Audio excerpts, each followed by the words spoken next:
4보금자리 9억 원 전후 아파트들의 가격을 좀 견인했었고, 그렇습니다. 그리고 고가 아파트들 서울 같은 지역도 관계없이 거래를 많이 했던 네, 그것 네. 때문에 바닥 가격은 없어지면서 조금 올라가는, 입주 물량이 전세 가격을 좌지우지하잖아요. 많이 걱정하시는 지역은 서울, 경기 지역에서도 지역마다 다르지만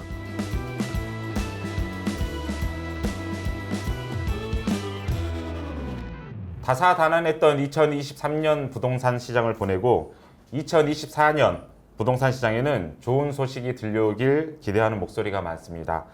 그래서 오늘 이 시간에는 올해 달라지는 부동산 제도, 그리고 놓치지 말아야 할 청약 단지까지 짚어보는 시간 가져보겠습니다. 원령 청약연구소 박지민 대표와 함께합니다. 안녕하세요. 안녕하세요, 부장님. 네, 요즘에 이슈가 되고 있는 걸 하나 좀 짚고 넘어가야 될 것 같아요. 자, 태영건설이 워크아웃을 신청했습니다. 자잘한 이야기들이 굉장히 많지만 수분양자분들은 어떻게 되는지 그게 가장 궁금할 것 같은데 좀 어떻게 될지 한번. 걱정들 많이 하실 건데 네, 다른 회사가 인수하게 돼 있지 않겠습니까? 네, 네, 그렇게 되면 네, 오히려 더 큰 회사가 인수한다. 네. 그래서 좋아지죠. 좋아지고. 네. 만약에 진짜 안 될 경우 네. 어떻게 하냐? 이 사업지 자체가 망하거나, 그렇죠. 법정 아니면, 관리에 들어가거나 예, 그럴 경우. 아예 그냥 철골만 남은 상태에서 네. 중지되는 상태. 네, 그 경우는 사실 손해는 있죠. 네, 예, 아마 계약금은 날라갈 거고, 네, 대신에 이제 허그가 네. 주택도시보증공사가 괜히 있는 게 아니라 중도매출 받은 거에 대해서 네. 80%를 보증해주기 때문에 예. 대출 받은 것도 이제 대부분은 보전할 수 있다. 네, 그게 최악의 경우인 것 같고요. 네, 최상의 경우는 빠르게 뭔가 해결되고, 네, 또는 두세 달 후에 공사 지연된 만큼 공사가 재개되면서 추후 분양자 입장에서는 오히려 입주 지원 보상금까지 받을 수 있는 상황이면 더 좋죠. 네. 뭐 어제 나온 거 보니까 또 LH에서 유명한 사업장 같은 경우는 또 인수한다는 뉴스도 나오고 있어서 좀 흘러가는 걸 지켜봐야 될 것 같은데, 일단 수분양자들께서 너무 걱정은 안 하셔도 될 것 같습니다. 그렇죠? 예, 그렇죠. 네. 저도 10년 전에 딱 같은 그 이슈로 네네네. 문제가 있었었는데 당시 울트라건설이라고 참누리 네, 추억의 이름. 브랜드. 네. 그때 마침 입주를 한 1년 정도 앞두고 워크아웃 들어갔어요. 네네. 근데 입주가 딱 3달 정도 지연됐거든요. 네, 예. 그러면서 입주 지원 보상금을 제 기억으로 한 600 정도 받았던 걸로 기억을 해요. 3억짜리 아파트였고. 그때 당시에 굉장히 큰 돈이었네요. 예, 이자 후불제니까 네. 그걸로 이자 충당하고 일부 취득세 내고 좀 그 정도로 썼다. 네. 예, 그렇게. 오히려 좋은 케이스도 있다. 그러니까 너무 걱정하지 않으셔도 될 것 같습니다. 자, 그럼 본격적으로 먼저 부동산 시장 분위기 살펴보겠습니다.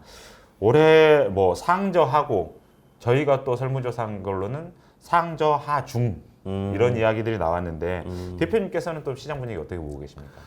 저는 상, 중, 하 모르겠다. 아, 네. 네.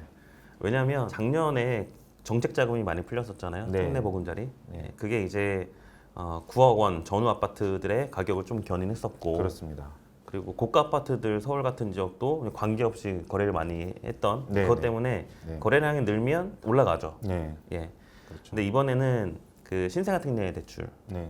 그리고 정책 자금이 9억 원 이하까지 들어가면서 상반기에는 좀 거래가 되고, 그로 인해서 바닥 가격은 없어지면서 조금 올라가는, 상반기에는 이 정책 자금을 활용을 통한 매수 대기자들이 예. 매수를 많이 하면서 예. 어느 정도 금매들은 소진할 것 같다. 음. 그래서 상반기에는 조금 올라가고, 네. 그 다음에 정책 자금 소진 속도나 아니면 거래량 증가에 따라서 그 하반기인지 모르겠다.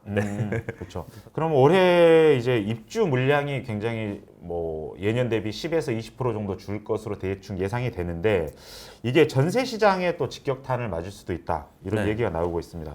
대표님께서 올해 전세 시장은 어떻게 보십니까? 안 그래도 좀 찾아봤는데 예. 입주 물량이 전세 가격을 좌지우지하잖아요. 그렇죠. 특히 많이 걱정하시는 지역은 서울. 네, 서울은 전세가가 오를 가능성이 있고, 네. 근데 경기 지역에서도 지역마다 다르지만 입주가 꽤 많은 데가 있습니다. 네, 네. 예를 들면 그 의왕, 광명, 예, 예. 안양 이렇게 서남권에 집중돼 있는 물량들이 꽤 많아요. 네. 네, 그러면 전세 가격이 오히려 떨어지거나 네. 아니면 지금 같은 수준을 유지할 수도 있죠. 음. 네, 입주가 많으면 무조건 전세 가격이 떨어지다 보니까 그렇죠. 올라갈 걱정은 이제 사실 올라가면 집주인은 좋은 거고, 네. 올라가면 세입자는 안 좋은 건데, 네. 예, 그런 지역들이 있다. 그리고 경기도 광주도 입주가 은근 많아요.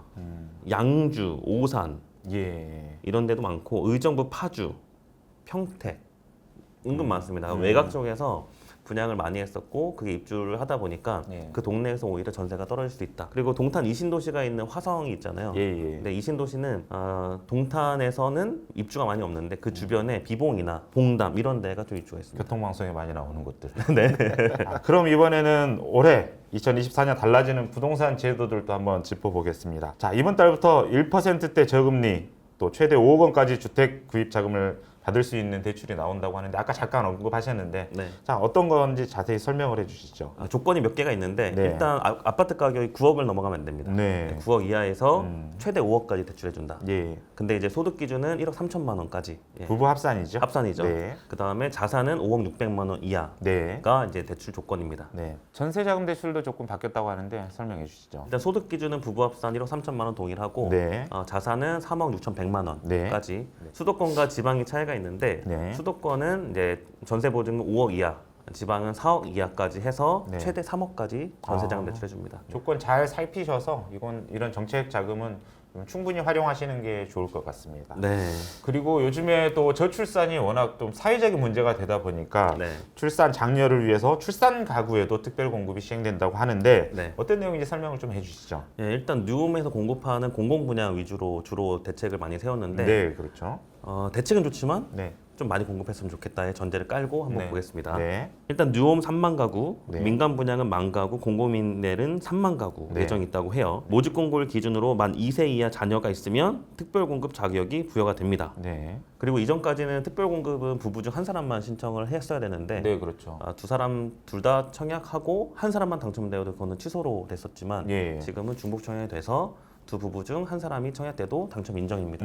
그러면 확률이 훨씬 올라갈 수 있겠네요. 그렇죠. 네. 예. 두 사람이 넣으면 확률은 곱하기 2가 됩니다. 이런 제도는 굉장히 좋은 것 같습니다. 뉴홈의 그 문제점보다는 네. 실제 예정되는 공급량을 해주는 게 좋은데 네, 일단 공급하는 게 네. 보통 우리의 소유로 되는 게 일반 분양이거든요. 네, 그렇죠. 예, 일반 분양, 공공 분양 중에도 일반형 네, 그거는 주택의 소유가 되는 건데 네, 선택형과 나눔형은 조금 어려운 개념이기도 하고 작년에 나온 개념입니다. 네, 네, 나눔형은 정부와 이익을 공유한다는 내용이고 그렇죠. 그리고 손실도 공유한다는 내용이에요. 네, 네, 네. 예, 그리고 선택형은 당첨되고 살다가 일부는 나는 이 집을 한 5년 또는 10년 살고 내 집으로 할래 선택할 수 있고 아니면 그냥 나 집에서 나갈래 네. 정부에 귀속이 될 수 있도록 네네네. 선택할 수 있는 건데 네, 문제는 이거를 좀 많이 공급했으면 좋겠다. 네.